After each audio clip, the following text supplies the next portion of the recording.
Mungkin ada yang beda disiplin ilmunya, tapi sama-sama negaranya. Saya beda negara, satu dalam negeri, satu luar negeri, bersamaan pula waktunya.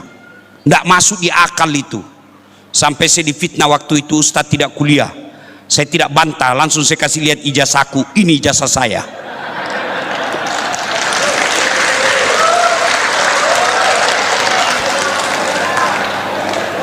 Jangan bawa-bawa kasus lain ya.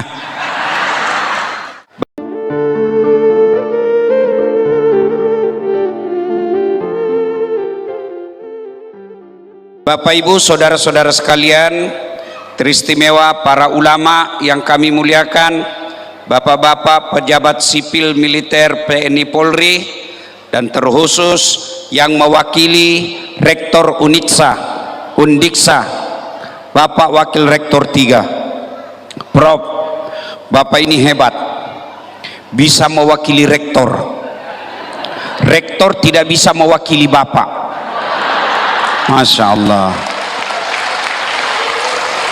Pak, seandainya saya perempuan, saya jatuh cinta sama Bapak. Kenapa? Semenjak saya ketemu Bapak, senyum terus. Coba lihat tadi Bapak sambutan, begini sambutannya itu tadi. Masya Allah. Orang kalau mau marah ketemu Bapak pasti berhenti marah, senyum terus. Dan dalam Islam senyum itu ibadah. Masya Allah. Saya juga dosen, Prof. Saya berpikir pantas Bapak Prof diangkat jadi pembantu wakil rektor 3 bidang kemahasiswaan. Kenapa? Cocok menghadapi mahasiswa. Senyum terus Bapak ini, Masya Allah. Nah, ringkas kisah, karena waktu terbatas, tolong doakan sambil baca Fatihah dengar ceramah saya, supaya suara saya stabil. Suara saya mulai gangguan, Pak. Ya, pertama, kenapa ini berdiri, Prof? Universitas Undiksa, kenapa dia berdiri? Ada yang bisa jawab? Saya kasih kau hadiah. Nah, siapa bisa jawab? Uang Ustadz ini berkah, beda uangnya Kapolres. Ada yang bisa jawab? Ayo sini kau, sini. Apa jawabannya? Nah, cepat. Syarat berdirinya universitas. Cepat. Nah, ya. Kenapa bisa berdiri ini Universitas Undiksa? Terima kasih. Ya, langsung saja. Iya. Untuk menjalankan Tridharma Perguruan Tinggi. Itu tujuannya. Oh, iya. Ini apa, Pak? Nah, sudah wes. Ya Allah. Ya. Oke. Oh, foto juga. Sudah. Nah, ayo. Halo Ibu. Sepengetahuan saya, salah satu syarat berdirinya universitas karena punya beberapa fakultas. Tidak ada universitas satu saja, fakultas teknik saja, tidak ada. Tidak ada universitas hanya jurusan teknik saja. Ada sospolnya, harus ada MIPA-nya, harus ada hukum, kedokteran. Berarti kalau mau berdiri fakultas harus beragam. Kita juga bisa universitas ini karena beragam. Itu sunnatullah, itu beragam. Tidak bisa hidup tanpa keberagaman. Maka betul acara kita kali ini, keseragaman ada meskipun kita berbeda. Ibu-ibu, Bu, kenapa Ibu makannya enak? Hah? Kenapa? Karena giginya beda-beda. Coba kalau semua gigi kita gigi geraham, Ibu pernah bayangkan enggak? Bagaimana seandainya gigi kita semua geraham? Bagaimana makan Indomie? Gimana mutuskannya? Maka itulah pentingnya keberagaman. Harus. Karenanya meskipun kita beragam, kita diikat 5 sila. Satu diantaranya sila ketiga, persatuan Indonesia. Islam sangat menghargai perbedaan. Islam sangat memaknai perbedaan. Contoh, berjamaah seragam enggak? Seragam enggak? Mulai saat tak harus ada imam, harus ada makmum. Masa berjamaah imam semua? Iya kan? Masa berjamaah makmum semua? Imam harus ada. Berarti dari situ saja ada berbeda. Kemudian mazhab takbir, berbeda-beda orang takbir. Coba lihat orang takbir, Bu. Nah, ada orang takbir begini. Allahu Akbar.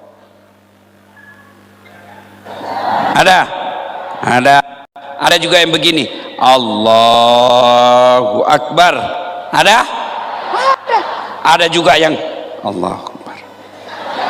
Ada. Iya toh. Ada juga yang terlalu semangat. Allah. Sah tidak? Sah. Ayo, meletakkan tangan. Allah. Pertama. Yang kedua, Allah Akbar di bawah dada. Yang ketiga, Allah Akbar di atas pusat. Yang keempat, Allah Akbar di bawah pusat. Yang kelima, Allahu Akbar lurus. Ada begitu. Syiah ada. Sah. Yang mana tidak sah kalau kau pakai semua? Allahu Akbar. Pasti tidak sah. Iya. Maka persatuan berbeda boleh, tapi kita tetap bersatu. Coba lagi lihat tangan. Kata Nabi, umatku itu seperti tangan ini. Umatku itu seperti badan ini, kata Nabi. Tangan kanan gatal tanpa disuruh kiri yang garuk.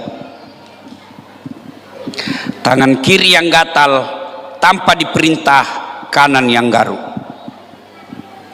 Gatal dua-duanya kerjasama. Iya kan? Nggak ada orang gatal tangan kanannya dia bilang, hah, rasa kau gatal sendiri, kau garuk sendirilah kau. Iya kan? Iya. Anak muda lagi jalan-jalan malam minggu, jalan-jalan, tahan tuh kakinya, sek.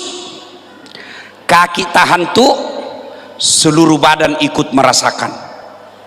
Pertama jalan, tahan tuh kaki, pertama bereaksi mulut. Aduh. Yang kedua mata mencari. Yang ketiga mulut meniup. Yang keempat tangan mengusap. Padahal kaki yang bermasalah. Tidak ada orang kakinya tahan tuh, kata mulutnya, kau rasa kau rasa jalan kau terus. Iya. Contoh lagi. Terjadi unjuk rasa di negeri jasmania.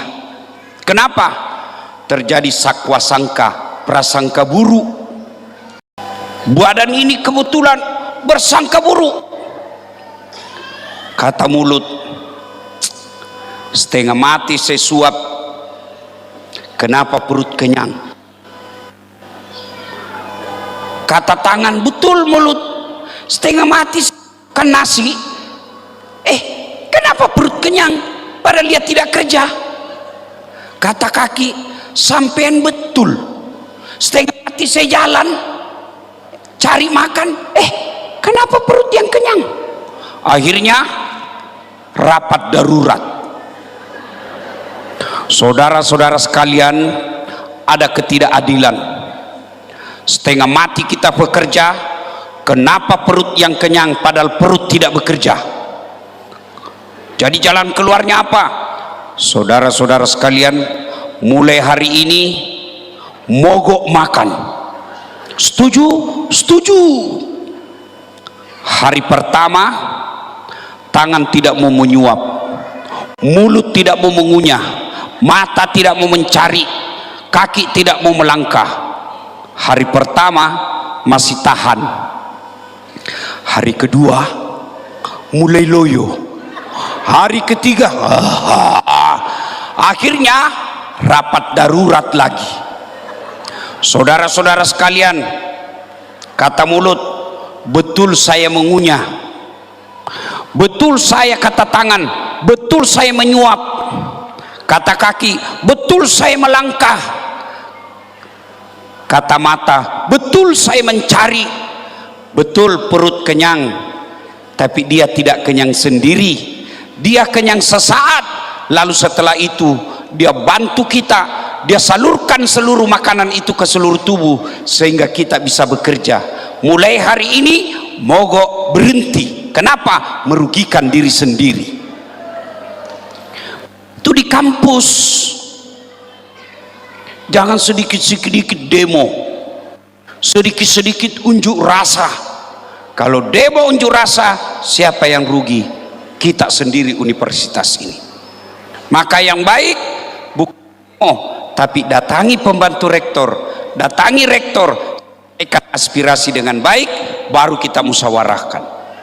Wa'tasimu bihablillahi jami'an wa la tafarraqu.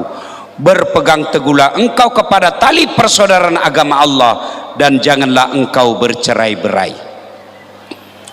Kenapa perlu dijaga kebersamaan ini? Terutama di Provinsi Bali. Kenapa? Kenapa perlu kita rukun damai? Ibu-ibu, halo ibu, bapak-bapak, pernah lihat wisatawan? Pernah lihat orang bule? Bukan pernah, sering. Tahu enggak? Orang Australia keluar duitnya puluhan juta sampai ratusan juta rupiah untuk apa? Mau pergi lihat sawah yang bertingkat-tingkat. Iya kan? Ya. Habis duitnya, meninggalkan negaranya, ngurus tiket hanya untuk datang lihat sawah di Bali. Bapak Ibu tidak perlu keluar uang, bisa lihat sawah. Keluar saja rumah sudah kelihatan sawah. Coba lihat, orang Arab, orang Amerika, orang Eropa datang keluar duit sampai puluhan juta hanya untuk apa? Melihat gunung di Bali yang hijau. Arab kaya, gunungnya batu, tidak ada pak rumputnya gunungnya, coklat mereka gunungnya. Maka dia datang ke Bali mau melihat gunung yang hijau, keluar duitnya sampai puluhan juta. Bapak Ibu mau lihat gunung tidak perlu keluar uang, keluar rumah pak, gunung gratis Bapak lihat. Orang Australia, Eropa datang ke Bali mau lihat apa? Mau lihat pesisir pantai. Keluar duitnya sampai ratusan juta hanya untuk lihat pantai. Kita tidak perlu keluar duit, keluar rumah ambil motor, pesisir pantai lengkap dengan auratnya perempuan-perempuan, kelihatan pantatnya. Makanya kita jaga ini. Karena kalau ribut tidak ada lagi. Orang tidak akan datang ke tanah Bali. Ketika orang tidak datang ke tanah Bali, bukan cuma orang Hindu yang akan merasakan siksaan, penderitaan, orang Islam juga akan ikut rugi. Perlu bapak-bapak orang Islam tahu ini. Ada ndak perantau di sini, penduduk datang dari luar? Coba angkat tangan. Coba angkat tangan. Yang perantau, yang asli orang Bali sini mana? Oh, banyak juga ya. Masya Allah. Pantas Pak pembantu rektor tadi katakan sini ada kampung Islam Ustadz. Bapak Ibu, bapak yang perantau datang ke sini mesti bersyukur. Kenapa?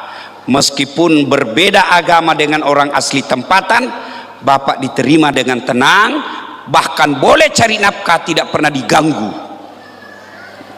Maka sebagai pendatang kita harus jaga ketentraman, kerukunan, persaudaraan di tempat ini.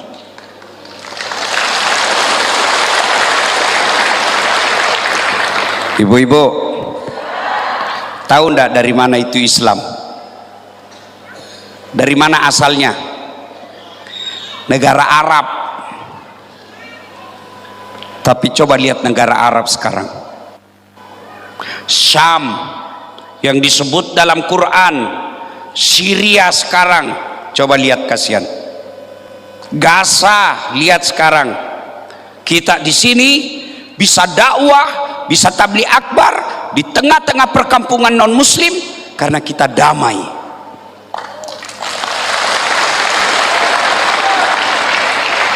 Mana bisa kita ceramah di sini kalau sudah tidak damai? Lagi assalamualaikum ada batu. Assalamualaikum. Marilah kita menjatkan puji. Mana bisa? Makanya semua kita wajib menjaga kerukunan ini. Boleh berbeda agama, jangan hina agamanya orang. Jelas dalam Quran dijelaskan, jangan kau hina Tuhan. Itu namanya kebersamaan. Kalau ada pendakwah yang suka memaki-maki, mesti belajar kembali sejarah hidupnya Nabi. Nabi tidak pernah memaki agamanya orang.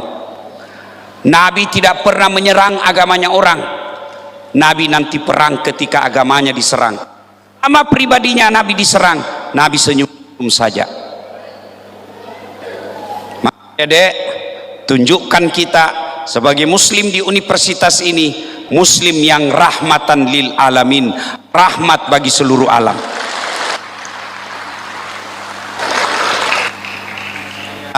Maaf saya Pak pembantu, kalau mau melihat Islam yang rahmatan lil alamin, kalau boleh usul ya, diusul saja ini sebagai universitas. Bagus kalau ada masjid-masjid kecil di kampus ini, kecil saja, supaya apa? Tempatnya orang-orang mau belajar Islam, dia dengar dakwah, tidak usah keluar asalnya, cukup ada tempatnya orang Islam menunjukkan Islam yang rahmatan lil alamin di situ. Ini usul saja, usul. Nah, kalau dianggap tidak kondusif dan tidak belum saatnya, diabaikan saja. Orang Islam saja boleh dia sholat. Ada musola. Oh, beda musola dengan masjid. Ada ya? Alhamdulillah. Ya. Ibu bapak saudara sekalian. Nah, itulah pentingnya menjaga persaudaraan. Kenapa? Karena kalau rusuh tidak bisa kita kuliah. Kalau ribut tidak bisa kita ibadah. Kalau ribut tidak bisa kita cari nafkah. Satu. Yang kedua, berkaitan dengan agama. Nabi pernah tanya, atadruna manil muflis? Tahu ndak kamu siapa yang bangkrut nanti di akhirat? Ibu-ibu tahu ndak bangkrut? Ibu tahu bangkrut? Nabi tanya. Cek. Tahu ndak kamu siapa yang bangkrut di akhirat? Sahabat berkata, yang tidak sholat ya Rasul, dia sholat. Yang tidak puasa ya Rasul, dia puasa. Yang tidak bayar zakat ya Rasul, dia bayar zakat. Yang tidak haji mungkin ya Rasul, dia haji. Kalau begitu Siapa yang bangkrut ya Rasul? Jarusu wa khati'ur rahim, tetangga yang jahat sama tetangganya dan yang memutuskan tali persaudaraan. Sahabat bertanya, ya Rasul, kenapa dia bisa bangkrut? Dia kan sholat, dia puasa, dia haji, kok bisa bangkrut? Kata Nabi, betul, hablum minallahnya baik, tapi hablum minan nasnya hancur, rusak. Tetangganya dia ganggu, di kampus dia suka merusak-rusak, dia suka mengganggu tetangganya, dia ambil haknya tetangganya, maka dia bangkrut nanti di akhirat. Ketika di store sholatnya, ya Allah ini sholatku, datang tetangganya, tunggu dulu, saya pernah bertetangga itu dulu, dia serobot pagar saya, dia ambil tanahku 30 cm, gara-gara pagarku dia ambil 30 cm, saya tidak punya got, setiap hujan pasti kebanjiran rumah saya, 30 tahun saya selalu kebanjiran, saya minta keadilan. Allah berfirman, ya sudah, ambil sholatnya, habis sudah sholatnya Bu. Dia setor puasanya, ya Allah ini puasaku, datang lagi tetangganya, tunggu dulu, saya pernah sama-sama caleg, dia fitnah saya, katanya anakku yang keriting rambutnya bukan anaknya suamiku, karena suamiku lurus rambutnya. Gara-gara fitnahnya saya kalah, padahal sudah jual rumah. Allah berfirman, ya sudah, ambil puasanya. Dia setor lagi hajinya, ya Allah ini hajiku, tunggu dulu, saya pernah sama-sama ngajar tuh di Undiksa, ditunda kepangkatan saya, ditunda guru besar saya, gara-gara dia sentimen dan dia fitnah saya. Gara-gara fitnahnya saya pensiun tanpa gelar guru besar, saya minta keadilan. Allah berfirman, ya sudah, ambil hajinya, habis amalnya Bu, habis semua amalnya, masih ada yang datang, saya juga pernah disakiti. Lalu dia berkata, ini orang, ya Allah bagaimana lagi, sudah habis amalku. Kata Allah, tidak ada kebatilan yang tidak ada balasannya hari ini, karena sudah habis amalmu,